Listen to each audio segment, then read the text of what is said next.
Hello guys, ഞങ്ങളൊരു പുതിയൊരു വീഡിയോയിലേക്ക് എല്ലാവർക്കും സ്വാഗതം.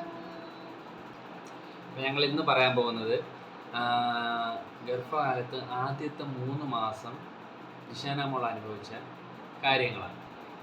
അപ്പം എന്തുവാ പറ.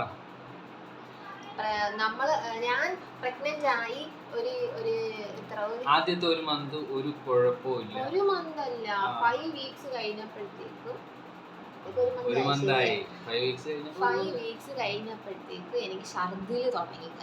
ആദ്യത്തെ ഒരു മാസം ഒരു കുഴപ്പമില്ല, അതായത് ഓക്കെയാണ്, ഫുഡൊക്കെ കഴിച്ച് ഒരു കുഴപ്പമില്ല. അപ്പം ഞങ്ങൾ വിചാരിച്ച ഇങ്ങനെ ആയിരിക്കും, ഛർദിലൊന്നും കാണത്തില്ല, 10 മാസം ഇങ്ങനെ ആയിരിക്കും. പക്ഷേ കണക്കുകൂട്ടലെല്ലാം തെറ്റി. 1-ാം മാസം അങ്ങോട്ട് കഴിഞ്ഞപ്പം ഒരാൾക്ക് അങ്ങ് തുടങ്ങി. ഛർദില് തുടങ്ങി. ഛർദിലെന്ന് പറഞ്ഞാ നിങ്ങളിത് കേൾക്കുമ്പോൾ വിചാരിക്കും, ഓ ഞങ്ങള് പ്രസവിച്ചവരല്ലേ, ഞങ്ങള് ഗർഭിണിയായിട്ടിരിക്കുന്നവരല്ലേ. ആയിരിക്കാം, ആവാം. പക്ഷെ പലർക്കും പല അനുഭവങ്ങളാണ്. ചിലർക്ക് ഛർദില് കാണത്തില്ല, ചിലർക്ക് പ്രഗ്നന്റ് ആണെന്ന് അറിയത്തതേ, ചിലർക്ക് ഭയങ്കര ബുദ്ധിമുട്ടായിരിക്കും. ചിലർക്ക് എന്നെ പോലെ ഞാൻ പറയുമ്പോൾ അവർക്ക് അത് മനസ്സിലാവുമായിരിക്കും. അങ്ങനെ മനസ്സിലാവുന്നവർ കമന്റ് ചെയ്യണേ.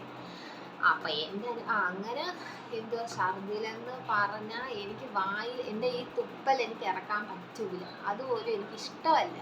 വെള്ളം ഞാൻ ഇങ്ങനെ മടമടമടാ കുടിക്കുക, പക്ഷെ അതുപോലും ഞാൻ വെറുത്ത്, എനിക്ക് വേണ്ട, ഇഷ്ടമല്ലെന്ന് പറഞ്ഞാൽ എനിക്ക് ഇഷ്ടമല്ല. എന്നെ ഈ റൂമിനകത്തോട്ട് കയറ്റത്തില്ല.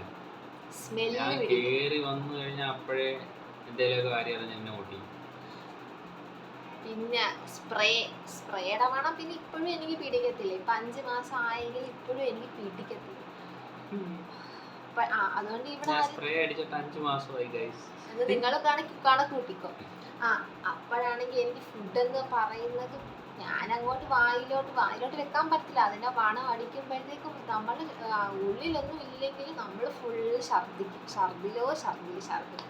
രാത്രിയൊക്കെ ഉണ്ടല്ലോ, നമ്മൾ എങ്ങനെയെങ്കിലൊക്കെ ഒരു ഇച്ചിരി ചോറ് കഴിച്ചിട്ട് കിടക്കാൻ പറ്റത്തില്ല. അത് ഇനി ഇവിടെ വരും, നമ്മൾ ഇവിടെ ആയിരിക്കും ഇരിക്കുന്നത്, അതൊന്നും എനിക്ക് ഓർക്കാൻ പോലും പറ്റുന്നില്ല. അങ്ങനെ ഹോസ്പിറ്റലിൽ കൊണ്ടുപോയി ഛർദിച്ച് ഫുഡ് തീരെ കഴിക്കാൻ പറ്റത്തില്ല. അതായത് വെള്ളം പോലും കഴിക്കാൻ പറ്റാതെ ഞങ്ങൾ ഹോസ്പിറ്റലിൽ പോയി കഴിഞ്ഞാൽ അവിടെ പോയി ഒരു 2 ട്രിപ്പ് ഇടും, 3 ട്രിപ്പ് ഇടും അല്ലേ, 3 ട്രിപ്പ് 2 ഇഞ്ചക്ഷനൊക്കെ എടുത്ത് ഓക്കെ ആവും. അപ്പോൾ വീട്ടിലോട്ട് വന്നു കഴിഞ്ഞാൽ പിന്നെ അന്നത്തെ ദിവസം ഒരു കുഴപ്പമില്ല, സമാധാനം. പിറ്റേന്ന് രാത്രിയാകുമ്പോൾ വീണ്ടും ഇതുപോലെ. അതോ ഞാൻ ഛർദിക്കുന്നത് എന്താണെന്നറിയാമോ? ചോര നിങ്ങൾ ഛർദിച്ചിട്ടുണ്ടായിരിക്കും ചിലവരൊക്കെ. അപ്പൊ ഞാൻ ഇങ്ങനെ ഉമ്മടുത്ത് പറയാം, എൻ്റെ വീട്ടിൽ ആ സമയത്ത് നിൽക്കുന്നത്. അപ്പൊ ഞാൻ ഇങ്ങനെ ഉമ്മടുത്ത്, ഉമ്മ ഞാൻ മാത്രമാണോ ഉമ്മ ചോര ഛർദിക്കുന്നത്? അപ്പൊ ഉമ്മ അല്ല, എല്ലാവരും ഇങ്ങനെ. പക്ഷെ എൻ്റെ പൊന്നു അതങ്ങനെ കട്ടക്ക് ഇങ്ങനെ ഛർദിക്കും ചോര. അങ്ങനെ ഞാൻ ഒരു ദിവസം ഹോസ്പിറ്റലിൽ പോയപ്പോഴത്തേക്കും ഇക്കായ ബേസൺ കൊണ്ട് ഇങ്ങനെ നടക്കുക. ഞാൻ ഇങ്ങനെ ഛർദിക്കുമ്പോൾ ബേസൺ ഞാൻ ഇങ്ങനെ അയ്യോ. അപ്പോഴത്തേക്ക് ഇങ്ങനെ ഞാൻ ഇങ്ങനെ ഛർദിച്ചപ്പോഴത്തേക്ക് അവിടുത്തെ നേഴ്സ് പറഞ്ഞ്, ഇത് ഡോക്ടറിൻ്റെ അടുത്ത് പറഞ്ഞാൽ അല്ല, ഇതെന്താ ഇങ്ങനെ ഛർദിക്കുന്നത്? അപ്പം ഞാൻ ഓൾറെഡി ഡോക്ടറിൻ്റെ അടുത്ത് പറഞ്ഞിട്ടുണ്ട്. അവർ പറഞ്ഞ് ഇത് ഇങ്ങനെ ഉണ്ടാകുന്ന ഞാൻ ഗുളിക കഴിച്ചിട്ടൊന്നും എനിക്ക് ഒരു മാറ്റവും ഇല്ല. ഇപ്പോഴും മാറ്റം. അഡ്മിറ്റ് ചെയ്ത് 12 ദിവസം അല്ല, അത്രയും 7 ദിവസം അഡ്മിറ്റ് ചെയ്ത് കുറേ ഇഞ്ചക്ഷൻ ട്രിപ്പൊക്കെ എടുത്ത് അതോ 24 hours എനിക്ക് ട്രിപ്പ് ഊരത്തില്ല, ഈ കൈ ഊരത്തില്ല. അപ്പോഴേ കയറ്റാണ്, അപ്പോഴേ ഇടും. അങ്ങനെ എന്നിട്ടും ഒരു മാറ്റവും ഇല്ല. അല്ല, ഹോസ്പിറ്റലിൽ നിന്ന് വന്നിട്ട് പിന്നെ പിറ്റേ ദിവസം ആ ഹോസ്പിറ്റലിൽ കിടന്ന ദിവസം മാത്രം ഛർദിച്ചില്ല.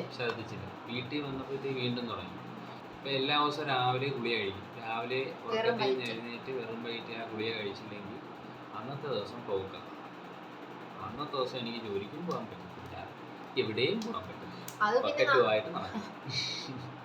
നമ്മൾ ഛർദിക്കുമ്പോഴത്തേക്ക് ആരെങ്കിലും താഴെ കട്ടിൻ്റെ അടി തന്നെ ഇരിപ്പുണ്ട്. നമ്മൾ ബക്കറ്റ് ബിരിയാണി മേടിക്കത്തില്ല, അതിനകത്ത് ബക്കറ്റല്ലാണ് ഞാൻ ഛർദിക്കുന്നത്. അപ്പൊ ഞാൻ ഛർദിക്കാൻ പറ്റുന്നെന്ന് പറയുമ്പോഴേക്ക് ബക്കറ്റ് താഴെ നിർത്തി അങ്ങനെ ഛർദിക്കും. പിന്നെന്ന് പറഞ്ഞാല് ഛർദിന്റെ കൂടെ തന്നെ ഉറക്കമില്ല. രാത്രി ഞാൻ കിടന്നുറങ്ങും, ഇവള് എഴുന്നേറ്റിരുന്നിട്ട് ചില സമയം എന്നെ വിളിച്ചോണം, ചില സമയം അങ്ങ് ഉറങ്ങും. ചില ദിവസങ്ങളിൽ നടുവേദന നടുവേദന അൺസഹിക്കബിൾ ആണ്. അതിന് ഇപ്പോഴും വലിയ മാറ്റമൊന്നുമില്ല. ഞാൻ അങ്ങനെ പ്രഗ്നൻസി പില്ല മേടിച്ചു. ഞാൻ മേടിച്ചിട്ട് ഇക്കായ അതിനകത്ത് ഇങ്ങനെ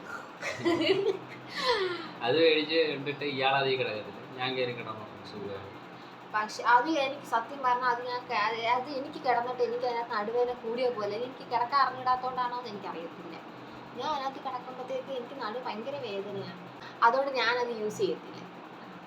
അതിലിപ്പോൾ ഞാനാ കിടക്കാറ്, അതിലിപ്പം നല്ല സുഖമുണ്ട് കിടക്കാൻ. പിന്നെ ആണെങ്കിൽ കാല് വേദന, കൈ വേദന, എല്ലാം വേദന. എനിക്ക് ഇങ്ങനെ എല്ലാവർക്കും ഇങ്ങനെ എല്ലാം വേദന ഉള്ളവർ കമന്റ് ചെയ്യണം കേട്ടോ. എനിക്ക് മാത്രമാണോ എന്ന് എനിക്കൊന്ന് അറിയണം. എനിക്ക് മാത്രമല്ല എല്ലാവർക്കും ഉണ്ട്. അല്ല ഇങ്ങനെ എല്ലാ ചിലർക്ക് കാണത്തില്ല, ചിലർക്ക് കാണും. അല്ല എല്ലാ അസുഖവും ഉണ്ട് എനിക്ക്. എല്ലാ അസുഖം എല്ലാവർക്കും, ചിലർക്ക് എല്ലാ അസുഖവും കാണും, ചിലർക്ക് എല്ലാ അസുഖവും കാണത്തില്ല. അങ്ങനെയാണ് ഈ സമയത്ത്. പക്ഷെ എനിക്ക് എല്ലാ അസുഖവും ഉണ്ട്. എനിക്കിങ്ങനെ അതുകൊണ്ട് ഞാൻ പ്രാർത്ഥിക്കുന്നത് എന്താണെന്നറിയോ, ഞാൻ അത് എല്ലാ അസുഖങ്ങളും ഞാനിപ്പോൾ 1 മുതൽ 5-ാം മാസം വരെ ഞാൻ അനുഭവിച്ചിട്ടുണ്ട്.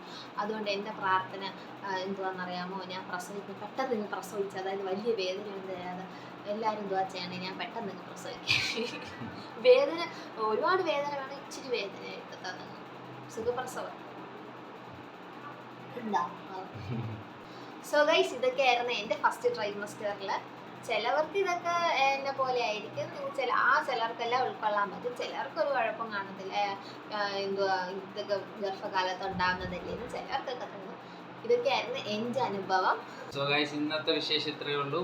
അപ്പോൾ അടുത്തൊരു വീഡിയോ ആയിട്ട് ഞങ്ങൾ ഇനി വരുന്നതായിരിക്കും. ലൈക്ക് ചെയ്യാത്തവർ ലൈക്ക് ചെയ്യുക, ഷെയർ ചെയ്യുക, സബ്സ്ക്രൈബ് ചെയ്യുക. Okay, bye bye. ബൈ.